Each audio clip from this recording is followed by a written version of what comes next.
In this session of Management from Heart, we will talk something about time and management.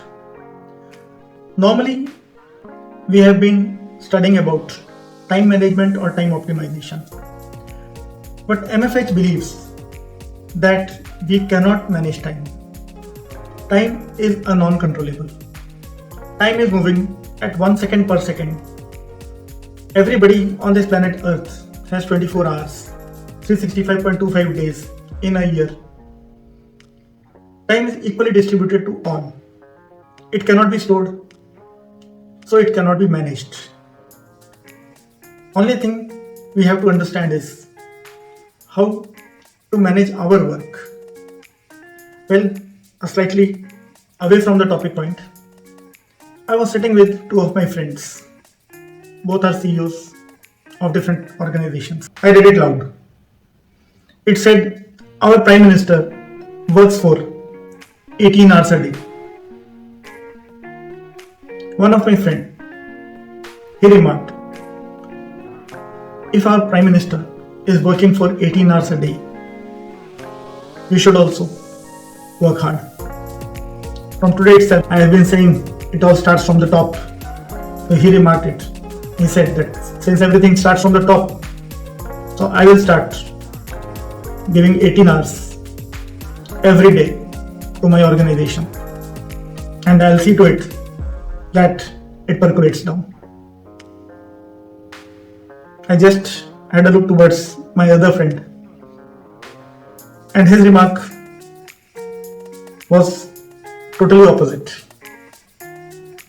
He said that if our Prime Minister is managing 1350 million country in 18 hours, and my organization is of 1200 associates, so I should be managing it in a few minutes every day. And if I am not doing it, so I am not managing it properly. That was the difference between the two. And needless to say, and my second friend is a more successful entrepreneur, businessman, CEO. I started my career in 1987 till 2004. A long time. I was also studying a lot on time management, time optimization, utilization of time and everything. And I was trying also. But all in vain. Then I accidentally came up with the concept of time wasters. And myself and my confidant, we started working on my time wasters. A study of around 2 years, we were able to identify my 3 time wasters. My first time waster was CHOWKIDARI, the watchman's job. Everybody, every associate, every management associate has got this part in his JD. He has to do the time watchman's job for somebody, for something, for some equipment. It is part of our job. But the question is, how much time am I devoting to this job? And my friends, after about 6 months of thorough analysis of my day-to-day working, we concluded that for every 70 minutes that I am devoting to this CHOWKIDARI watchman's job, I can cut it down to 5 minutes by proper planning, by proper systems, and by being aware of what I have to see. The second time waster in the category was waiting. It's a huge, at an organization level, if you really work it out, it's a huge time waster. Big. I had a meeting with some person in my office. I had given a slot from 12 to 12:30. And another person, I had given a slot of 12:30 to 1. This person came at 12 and our meeting was over by 12:10. So what was I doing from 12:10 to 12:30? 20 minutes. waiting, practically waiting. Maybe to show myself or to convince myself I was looking up through some papers which I had already seen, or through some emails which I had already seen. But the fact of the situation is that those 20 minutes were wasted. Then the next person, he came 10 minutes late. So that 10 minutes added, it made 30 minutes. So in a time span of 1 hour,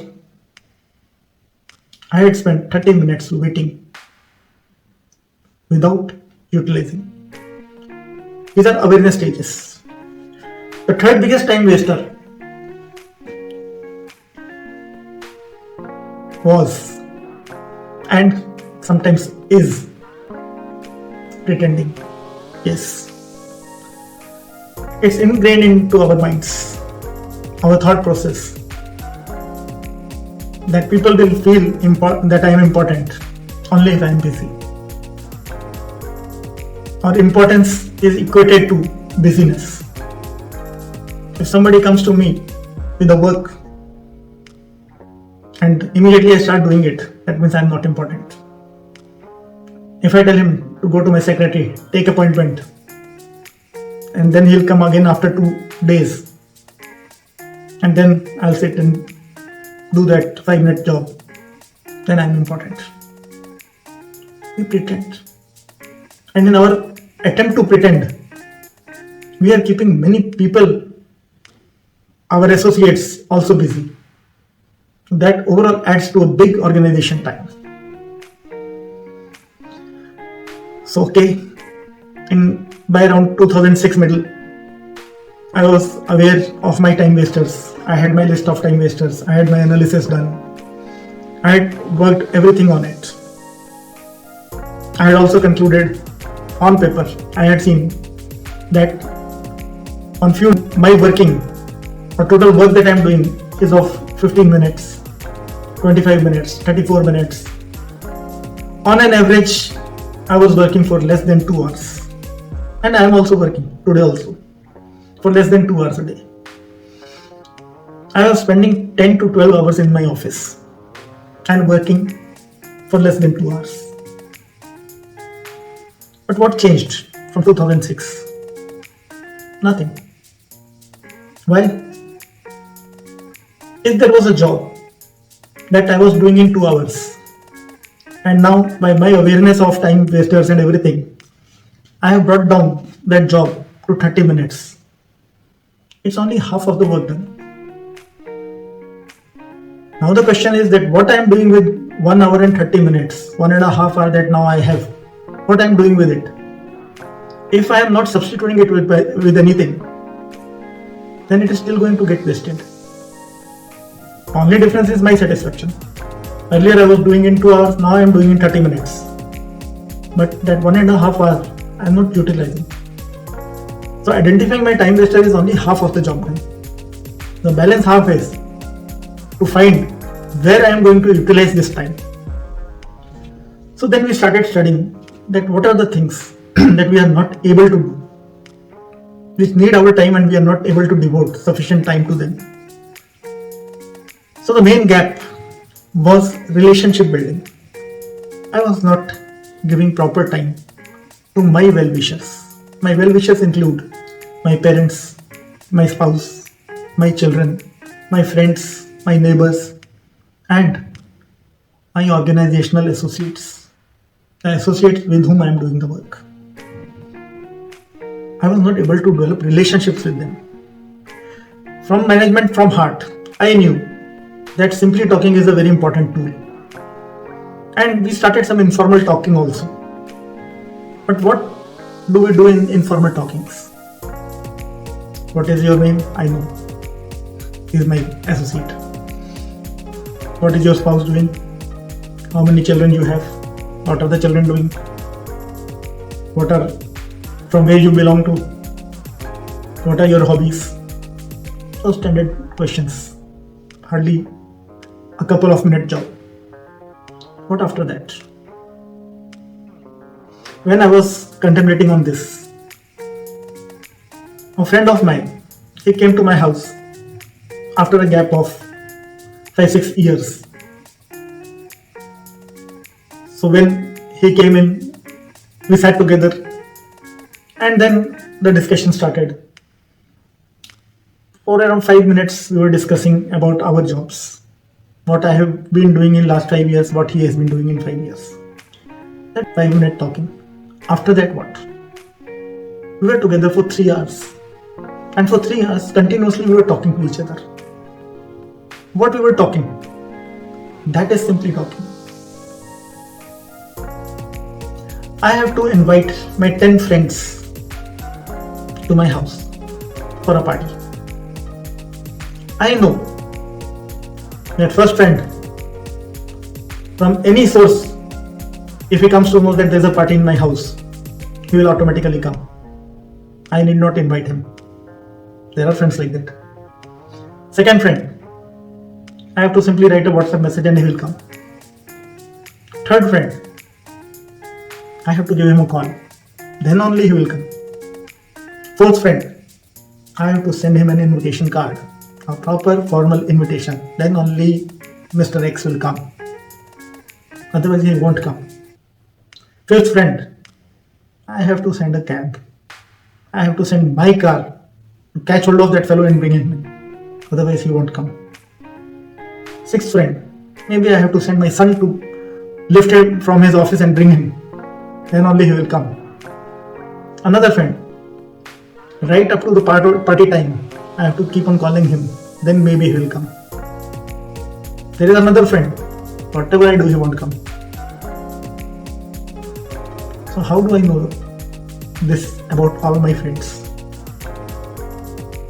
And because all the friends are different, all human beings are different, and I have a relationship with them, so I know how to communicate with them. Communication with them is my onus, it's my responsibility.